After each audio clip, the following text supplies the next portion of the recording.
Bismillahirrahmanirrahim. Assalamualaikum warahmatullahi wabarakatuh. Alhamdulillahi wa kafa, wassalatu wassalamu ala rasulillahil mustafa wa ala alihi wa ashabihi ahli tuqa wal wafa.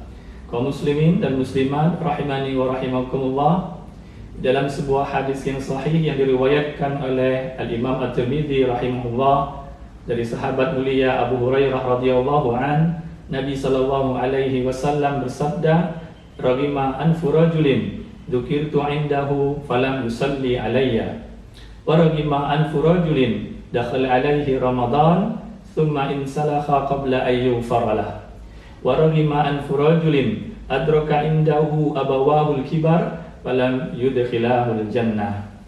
Kaum muslimin rahimani wa rahimakumullah, di dalam hadis yang mulia ini Nabi sallallahu alaihi wasallam ingin mengingatkan kepada kita bahwa di sana ada 3 golongan yang termasuk dalam kategori orang-orang yang merugi di dalam kehidupannya.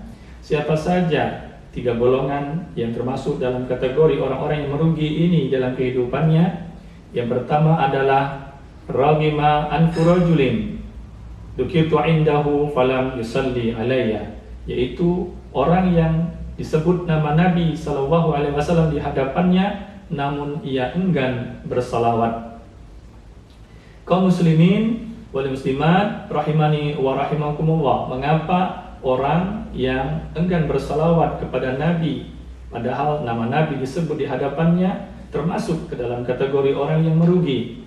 Karena di dalam salawat akan kita dapatkan keutamaan, akan kita dapatkan kemuliaan, dan tentunya kita akan mendapatkan pahala di sisi Allah Subhanahu wa taala. Karena bersalawat kepada Nabi termasuk dari salah satu ibadah yang diperintahkan oleh Allah Subhanahu wa taala.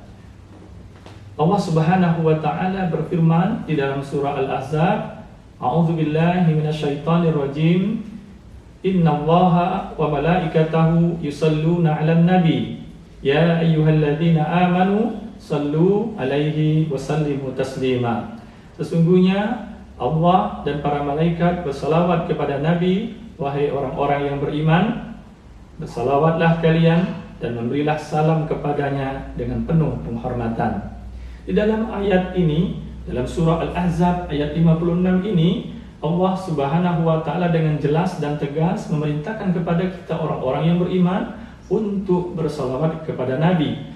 Dan uniknya di dalam ayat ini Allah Subhanahu wa taala memulai dirinya sendiri dan juga para malaikat dalam bersalawat kepada Nabi.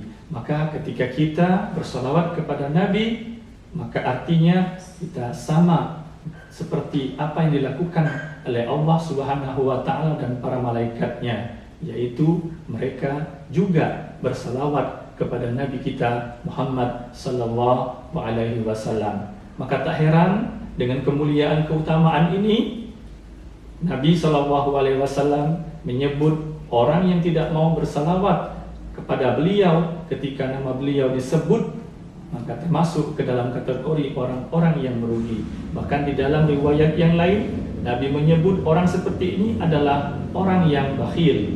Al-bakhilu alladzi man dzukirtu 'indahu falam yusalli alayya. Orang yang bakhil itu adalah orang yang disebut namaku di hadapannya namun dia tidak mau bersalawat kepadaku. Kaum muslimin dan muslimat rahimani wa rahimakumullah, maka di dalam kesempatan yang berbahagia ini, marilah kita bersama-sama senantiasa bersalawat kepada Nabi Muhammad sallallahu alaihi wasallam. Bersalawat itu tidak sulit. Bersalawat itu mudah sekali untuk kita lakukan karena cukup dengan lisan kita saja, dengan menyebut Allahumma salli ala Muhammad wa ala ali Muhammad.